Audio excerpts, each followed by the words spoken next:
I scrubbed marble floors at midnight for a living. Most people never even noticed me. They walked past with coffee in their hands, eyes glued to their phones, acting like I was part of the furniture, invisible.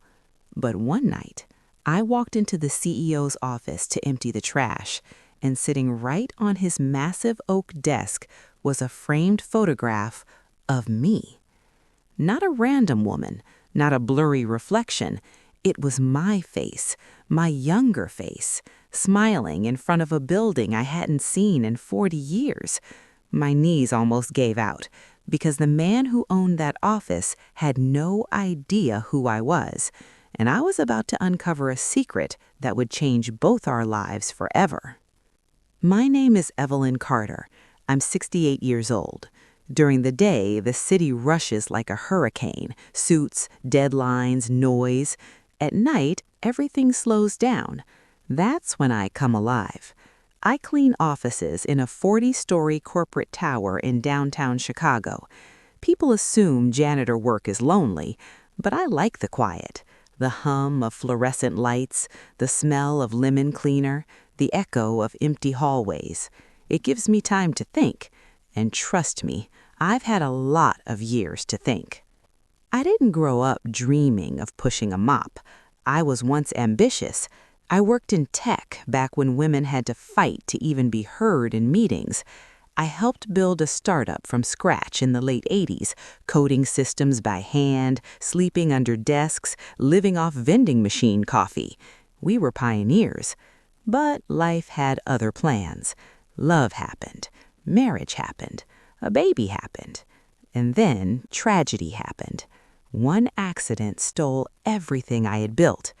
I walked away from that world broken, scared, and silent. I never went back. Every night, same floors, same offices, same trash bins, same polished desks. I learned everyone's habits, who left candy wrappers, who forgot their jackets, who stayed late arguing on conference calls. The CEO's floor was always last. His office was massive, glass walls, city skyline views, leather chairs that probably cost more than my car. I usually cleaned without looking around. I respected privacy. Until that night. I was wiping fingerprints off the desk when I noticed it. A silver frame near the monitor. I leaned closer and froze. It was me. At least, it used to be me. 25 years old, bright eyes, hopeful smile, standing in front of a brick building with a blue company logo. My heart started racing. I whispered, "No, this isn't possible." My hands shook. Why would a powerful CEO have my photo? Had someone been watching me? Was I in danger?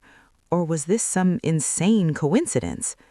The logo on the building in the photo hit me harder than the face. I knew that logo. I helped design it. It belonged to Atlas Systems, the startup I helped build before I disappeared from the tech world, the company that vanished after the accident, the company I thought was dead. Yet here it was, on the desk of a modern tech giant CEO. My mind started spinning. Had Atlas survived? Had someone stolen our work? Had my past finally found me? I quickly put the photo back exactly how I found it. My chest felt tight. That night, I barely slept. Every shadow in my apartment looked dangerous. Every noise sounded like footsteps. I kept replaying that image in my head. Why me? Why now? What didn't I know about my own life? The next night, I made a decision. Instead of avoiding the CEO's office, I was going back in. And this time, I wasn't just cleaning. I was searching for answers. I didn't sleep much that day. Every time I closed my eyes, I saw that photo staring back at me like a ghost from a life I buried decades ago. Me, young, fearless, brilliant, a woman I barely recognized anymore. By evening, I made up my mind. If the past was knocking on my door, I wasn't going to pretend I couldn't hear it. I grabbed my cleaning cart and headed straight for the executive floor like always, except this time my hands weren't just holding a mop, they were holding courage. The CEO's office lights were dimmed, city lights glowing through the glass walls. I locked the door behind me like usual. Silence wrapped around the room. My eyes went straight to the desk. The photo was still there. Same silver frame, same angle. I picked it up carefully this time. My fingers traced the edge of the frame. That building behind me in the photo. Atlas Systems. My chest tightened. I whispered, "You survived, didn't you?" I noticed something new. Behind the photo frame was a small sticky note, just 2 words written in neat handwriting, "Find her." My stomach dropped. Find who? Me? The CEO's computer screen was still on sleep mode. I know I shouldn't have touched it, but curiosity is a dangerous drug. I gently tapped the keyboard. The screen lit up.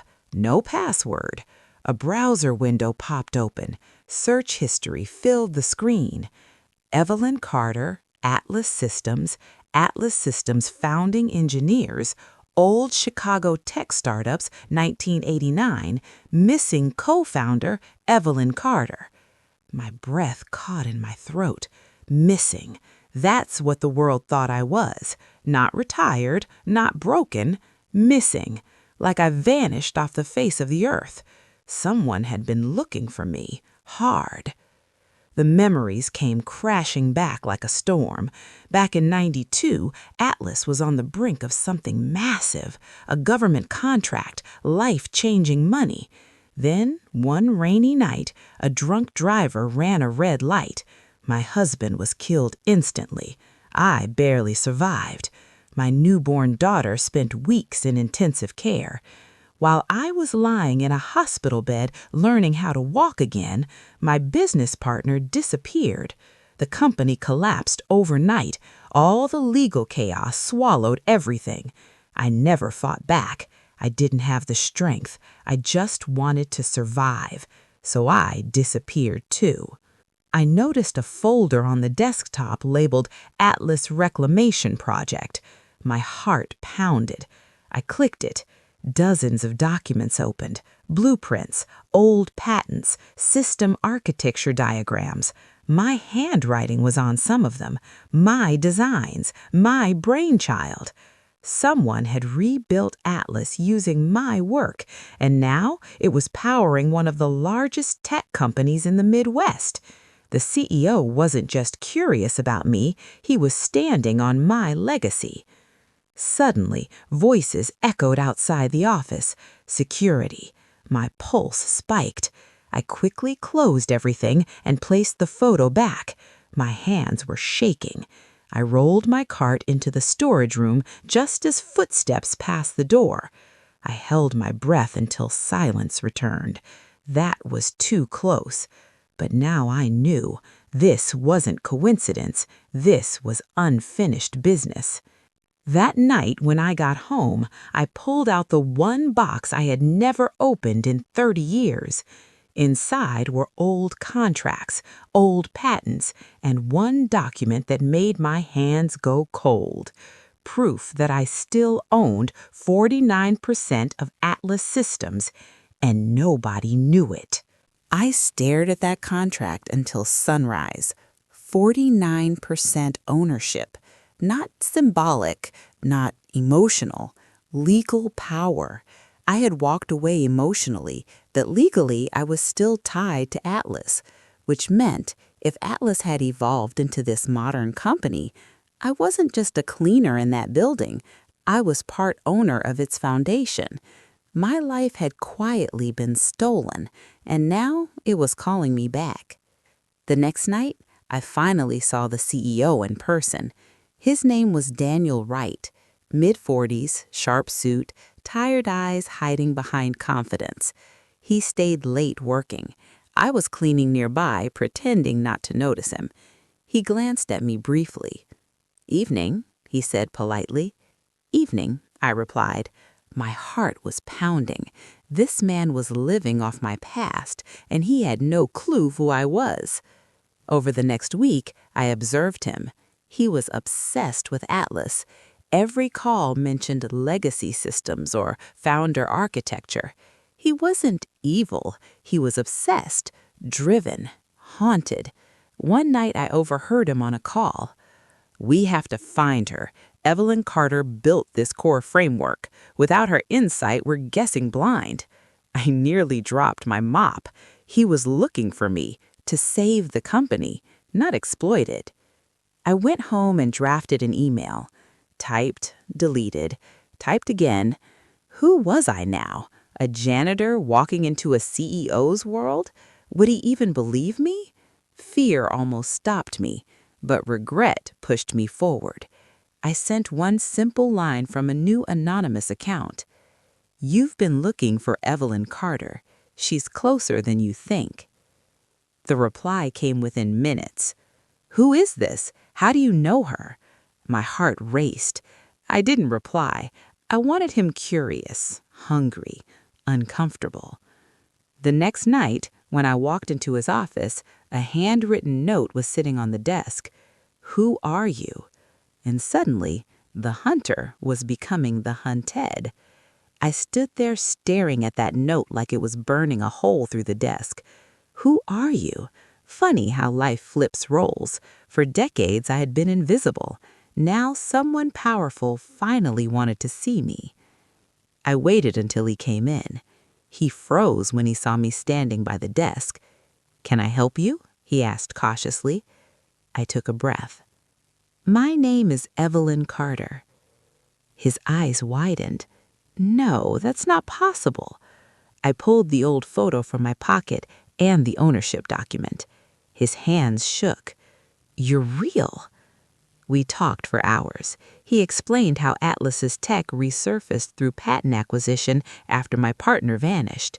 He had spent years trying to locate the original architect, me. He never imagined I was cleaning his floors. Lawyers got involved. My ownership was validated. Royalties owed. Board recognition. Public acknowledgement. I didn't want revenge. I wanted truth and dignity. I didn't quit cleaning because I was ashamed. I quit because my story was no longer hidden. I joined the board, mentored young engineers, and finally reclaimed the voice I buried. Funny how life works. Sometimes you lose yourself to survive. Then one night, you accidentally find yourself again. If this story moved you, if it reminded you that your past still matters, that your worth doesn't expire, please like this video to support stories like this, subscribe for more powerful, real-life inspired stories, and hit the bell icon so you never miss what's coming next.